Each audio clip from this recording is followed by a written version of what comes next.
Dulu dijegal saat bikin RS kanker, sekarang Ahok kian tak terbendung perangi COVID. Ditulis oleh Manuel Mawengkang di siword.com. Halo, assalamualaikum, jumpa lagi dengan suara Nina di channel Redaksi TV. COVID-19 adalah sebuah virus yang sudah menginfeksi nyaris setengah juta jiwa. Dengan angka 471.060 orang per hari ini, artikel ditulis. Kematian di angka 21.283 orang dengan total sembuh 114.218 jiwa di seluruh dunia.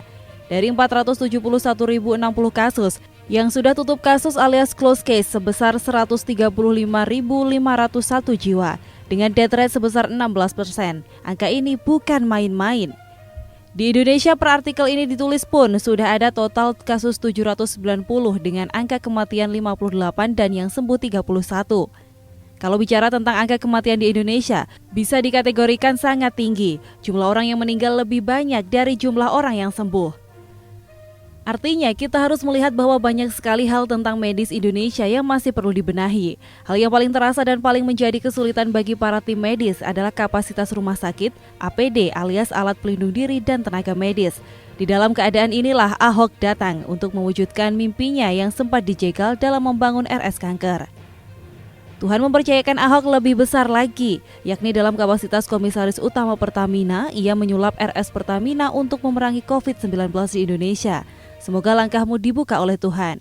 Kita harus mengakui sebuah fakta pahit bahwa death rate alias rasio kematian di Indonesia masih lebih tinggi daripada rasio penyembuhan alias recovery rate. Bahwa ada hal yang masih bisa dikembangkan adalah sebuah fakta yang ada di depan mata. Semua harus bersama-sama bekerja untuk melawan COVID-19 ini. Dari seluruh pihak eksekutif, kecuali DKI Jakarta, kita melihat bahwa mereka saat ini sedang pontang-panting mencari cara dalam berbagai metode. Dari Presiden, ia sudah memberikan imbauan kepada masyarakat untuk bekerja, belajar, dan beribadah di rumah. Jangan pergi kemana-mana. Sembari memberikan imbauan tersebut, Joko Widodo juga membeli jutaan obat yang sudah terbukti efektif meredakan gejala yang ditimbulkan oleh virus COVID-19 ini di negara Cina dan Korea Selatan. 5 juta obat yang terdiri dari Avigan dan Chloroquine ini dibeli Jokowi. Ada obat-obatan yang diimpor seperti Avigan dari Jepang, ada juga yang dibuat secara mandiri di dalam negeri. Kemudian Ganjar Pranowo pun juga sudah mengubah pabrik kain menjadi pabrik produsen APD alias alat pelindung diri. Dan dari Kementerian BUMN, Erick Thohir juga sudah meminta Kimia Farma untuk memproduksi jutaan obat yang dipesan oleh Jokowi dan juga jutaan masker murah untuk kepentingan masyarakat luas di Indonesia. Dan yang paling unik dari sini bagi saya adalah sosok Ahok. Ahok yang sempat memiliki mimpi untuk membangun RS kanker di Sumber Waras gagal dalam membangunnya lantaran banyak sekali penolakan dari Amin Rais si gelandangan politik itu. Ahok sempat dikritik keras dalam membangun RS kanker, malah ia difitnah melakukan korupsi. Padahal KPK saat itu pun tidak menemukan sedikit pun cacat celah dari apa yang dikerjakan Ahok dan dianggarkan Ahok.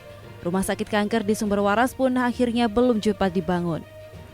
Ahok pun harus mundur dan dipenjara. Walhasil, almarhum Arifin Ilham pun harus berobat ke luar negeri. Mungkin RS kanker di Indonesia tidak cukup tempat. Tapi sekarang penjara sudah ia selesaikan. Waktu-waktu bersemedi di Makobrimob. Selepasnya dia di Makobrimob, ia direkrut Erick Thohir untuk memimpin Pertamina. Awalnya penolakan pun sempat terjadi. Namun karena Erick dan Jokowi tidak ada alasan untuk tidak merekrut Ahok sebagai orang penting di Pertamina, mereka pun akhirnya tetap mempertahankan Ahok. Dan apa yang terjadi? Kepuasanlah yang dipetik oleh pemerintah. Ahok bekerja bukan hanya di Pertamina dengan jual beli minyak dan menurunkan harga BBM, melainkan Ahok juga memikirkan kepentingan masyarakat luas. RS Pertamina Jaya pun akhirnya dikhususkan Ahok untuk merawat pasien COVID. Saya sangat berharap bahwa Ahok serius dan menjalankan hal ini. Demi kesehatan bangsa ini, kita tahu COVID-19 adalah virus baru yang butuh penanganan ekstra.